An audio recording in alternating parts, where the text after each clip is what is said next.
আষাঢ় শ্রাবণ মানে না তো মন, ঝরো ঝরো ঝরো ঝরো ঝরিছে, তোমাকে আমার মনে পড়েছে, তোমাকে আমার মনে পড়েছে। নমস্কার, আমি গৈরিকা, কলকাতা ক্যানভাস ব্লগস এর ভিউয়ার্স চয়েসে তোমাদের সকলকে স্বাগত জানাই।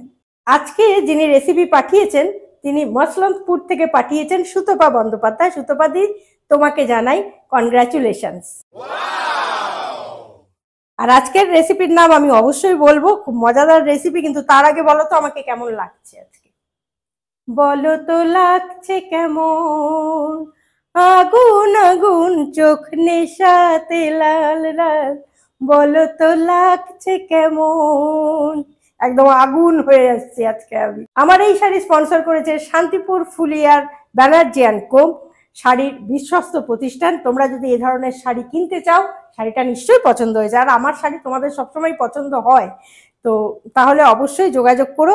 এই যে ফোন নাম্বার যাচ্ছে, অ্যাড্রেস যাচ্ছে, সেই নাম্বারে যোগাযোগ করো। আর আজকের যে রেসিপি, সেই রেসিপির নাম হচ্ছে মুসুর ডালের ডিম বড়া। মুসুর ডালের ডিম বড়া করতে যেটা লাগছে প্রথমে, সেটা হচ্ছে মুসুর ডাল। এটা আমি একটু ভিজিয়ে রেখে বেটে নিয়েছি। এইখানে নিয়ে নিয়েছি চালের গুঁড়ি, বেকিং সোডা, বেকিং পাউডার, আদা কুচি ওই 1 ইঞ্চি মতো, ধনে পাতা, এখানে 3টে লঙ্কা কুচিয়ে নিয়েছি, আর সেই সঙ্গে রয়েছে 3টে ডিম। এছাড়া নুন হলুদ তো লাগবেই। প্রথমে আমি ডিমটাকে দুটো ভাগ করে নেব, যেরকম ভাবে আমরা ডিমের ঝোল রান্না করবার জন্য করি, এরকম দুটো। এগুলো না সুতো দিয়েও কাটা যায়, জানো তো। আমার পিসিকে দেখতাম সুতো দিয়ে কাটতেন, তো আমি অতটা পারবো না, সেই কারণে আমি ছুরি দিয়েই কাটলাম, কিন্তু সুতো দিয়ে কাটলেও কিন্তু খুব সুন্দর হয়। তো যাই হোক, আমার দুটো ভাগ করা হয়ে গেল, 3টে ডিমের 6টা ভাগ। এবার আমি এই ডালের মধ্যে একটু চালের গুঁড়ো মিক্স করে দিচ্ছি 2 চামচ। যেহেতু আমাকে মানে ঠিকমতো মাপগুলো বলা হয়নি, তাই আমি নিজের আন্দাজ মতোই করছি। লঙ্কা কুচি দিয়ে দিলাম, 3টে লঙ্কারই, ধনে পাতা কুচি দিয়ে দিলাম, আদা কুচি দিয়ে দিলাম, বেকিং পাউডার দিয়ে দিলাম, বেকিং সোডা দিয়ে দিলাম। এবার একটা কথা বলি, আমি ইনগ্রেডিয়েন্টসে এই পোস্তটা দেখাইনি। তার কারণ হচ্ছে যে দিদি আমাকে যে রেসিপিটা লিখেছেন সেখানে পোস্তটা বাটা নাকি গোটা বুঝতে পারছি না, যার জন্য আমার যেহেতু একটু ধন্দ রয়েছে, তাই জন্য আমি ঠিক বুঝতে পারছি না যে এটা আমি কি করব। তবু এখন আমার মনে হচ্ছে যে আমি গোটাটাই দিই, কারণ অনেক সময় বড়াতে কিন্তু গোটা পোস্ত দেওয়া হয়, মুখে একটু লাগে বলে। তো সেই জায়গা থেকে আমি আমার মতো করে 1 চামচ গোটা পোস্ত দিয়ে দিলাম।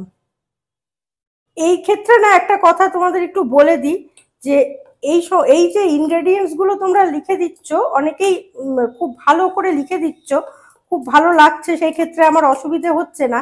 কিন্তু আবার বেশ কিছু সময় হচ্ছে কি জানো তো, এরকম মানে জাস্ট ইনগ্রেডিয়েন্টস গুলো লিখে দিচ্ছ আর প্রণালীটা লিখে দিচ্ছ, সেটা হলে মুশকিল হয়। তোমরা একটা মাপ আমাকে বলে দেবে, তারপরে আমি আমার মতো কম বেশি করলাম, সেটা অসুবিধা হয় না। বা আদৌ এটা বাটা হবে নাকি এটা শুকনো যাবে, যেহেতু সবই গুঁড়ো যাচ্ছে, মানে শুকনো যাচ্ছে, তাই আমি এটা শুকনোই দিলাম। কিন্তু এটা বুঝে নেওয়াটা মুশকিল না, যার জিনিস তিনি ভালো বলে দিলে ভালো হয়। তো এর মধ্যে এবার আমি নুন দিয়ে দিচ্ছি। সামান্য হলুদ দিতে বলেছেন, তাই আমি সামান্য হলুদই দিচ্ছি। খুব ভালো করে মিশিয়ে নেব সমস্ত ইনগ্রেডিয়েন্টস গুলো।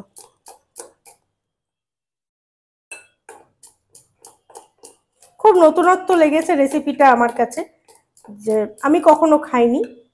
হয়তো অন্য নামে কেউ খেয়েও থাকতে পারো, আমি জানি না, বা খেয়েও থাকতে পারো, আমি খাইনি, আমার কাছে খুব নতুন। তো যাই হোক, এটা মেশানো হয়ে গেছে, এইবার আমি মূল রান্নায় যাব। আমি এটা ফ্রাইং প্যানেই করছি, তোমরা যদি চাও অন্য কিছুতে করতেই পারো, তাওয়াতেও করতে পারো, অসুবিধে নেই।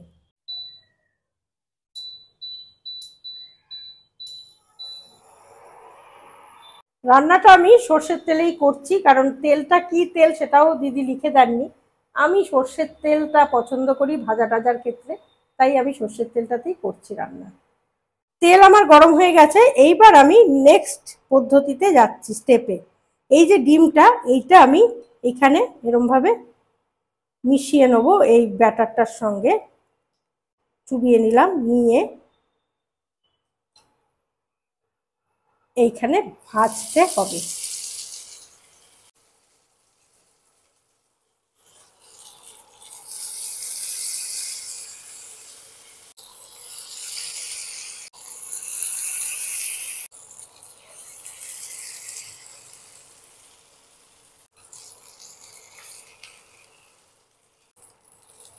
এবার এটা আমি উল্টে দিচ্ছি, ওই পিঠটায় দুটো দিক ভাজতে হবে। ওই দিকটা মানে আমাদের এই সাদা দিক পোর্শনটা খুব একটা না ভাজলেও হয়, কিন্তু এই পোর্শনটাকে ভাজতে হয়।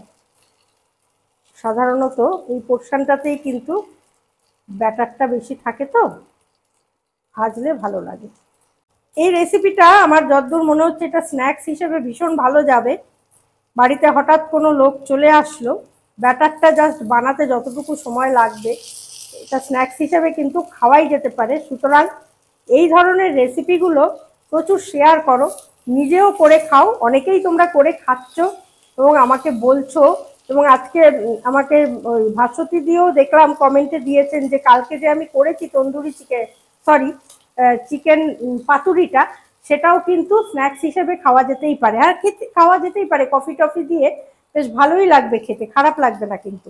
আর আমি একটু বলে দিই, এইখানে কিন্তু আমি খুব একটা ফ্লেমটা মানে মিডিয়ামেই রেখেছি, খুব হাইতে কিন্তু রাখিনি, বাই চান্স পুড়ে যেতে পারে সেই জন্য।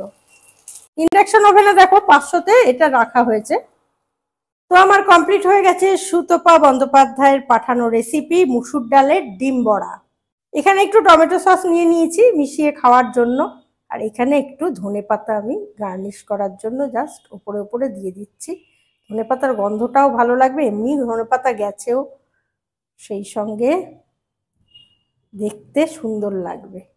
যখন পরিবেশন করবে তখন দেখতে ভালো লাগবে। একটা জিনিস জানবে, পরিবেশনের ওপরে কিন্তু খাওয়া দাওয়ার সমস্ত বিষয়টাই নির্ভর করে। পরিবেশনটা যদি সুন্দর হয় তাহলে কিন্তু একটা ছোটোখাটো মানে সহজ সরল জিনিসও খেতে ভীষণ ভালো লাগে। দেখতে তো দুর্দান্ত হয়েছে, আর ডিমের জিনিস যেহেতু আমি বেশিক্ষণ ওয়েট করতে পারবো না, আমাকে টেস্ট এখনই করতে হবে। কিন্তু তার আগে তোমাদের বলে দিই, এই সুতোপাদির মতো তুমিও যদি চাও রেসিপি পাঠাতে, তাহলে কিভাবে পাঠাবে? চট করে এই যে ইমেল আইডি যাচ্ছে, সেই ইমেল আইডিতে ইমেল করবে তোমার রেসিপির নাম, রেসিপির উপকরণ মাপ সহ, পরিমাপ সহ, এবং তার প্রণালী, আর সেই সঙ্গে তোমার নাম, তোমার ফোন নাম্বার, অ্যাড্রেস, অবশ্যই তোমার ছবি চিপকে দেবে, ঠিক আছে? তো আমি এখানে নিয়ে নিয়েছি। এবার টমেটো সসটা একটু ডিপ করে নিয়ে জয় মা,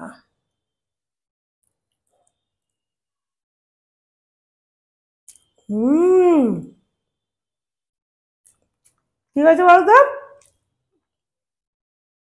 ভেতরের ডিমটা তো রয়েছে হালকা সেদ্ধ মানে ভাজা হয়েছে, কিন্তু ওপরের এই যে আস্তরণটা, এটার সঙ্গে যখন ডিম সেদ্ধটা কামড় পড়ছে না, ধনেপাতা, তারপরে একটা ক্রিস্পি ব্যাপার রয়েছে, সেই সঙ্গে লঙ্কা রয়েছে, অসাধারণ খেতে লাগছে, বিশ্বাস করো, দারুণ। এবং খুব তাড়াতাড়ি রান্নাটা হয়েও গেল।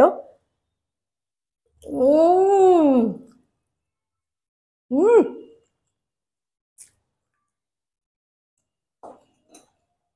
বেশ ভালো রান্না জানো। আর এত সুন্দর রেসিপির মতো আমার এই এত সুন্দর শাড়িটি স্পন্সর করেছে শান্তিপুর ফুলিয়ার Banerjee and co. Phone number যাচ্ছে, এই শাড়িটা যদি পছন্দ হয় তাহলে, বা এই ধরনের শাড়ি যদি চাও, তাহলে অবশ্যই ফোন নাম্বারে যোগাযোগ করো আর কিনে নাও এই ধরনের সুন্দর সুন্দর শাড়ি। তাহলে আজকের ভিডিও আমি এখানেই শেষ করছি। যদি ভালো লাগে লাইক শেয়ার কমেন্ট করো, প্রচুর শেয়ার করো, কারণ এই ধরনের স্ন্যাক্স জাতীয় খাবার সকলের খুব প্রয়োজন, তাই প্রচুর প্রচুর প্রচুর শেয়ার করো। আর নেক্সট রেসিপি নিয়ে আসছি, ততক্ষণের জন্য সঙ্গে রাখো, দেখতে থাকো তোমাদের একান্ত প্রিয় পরিবার, কাছের পরিবার, কলকাতা ক্যানভাস ব্লগস। আমারে মন কেন শুধু আকুলায়, বরষণ যেন কোথা হয়েছে, তোমাকে আমার মনে পড়েছে, তোমাকে আমার মনে পড়েছে। নমস্কার।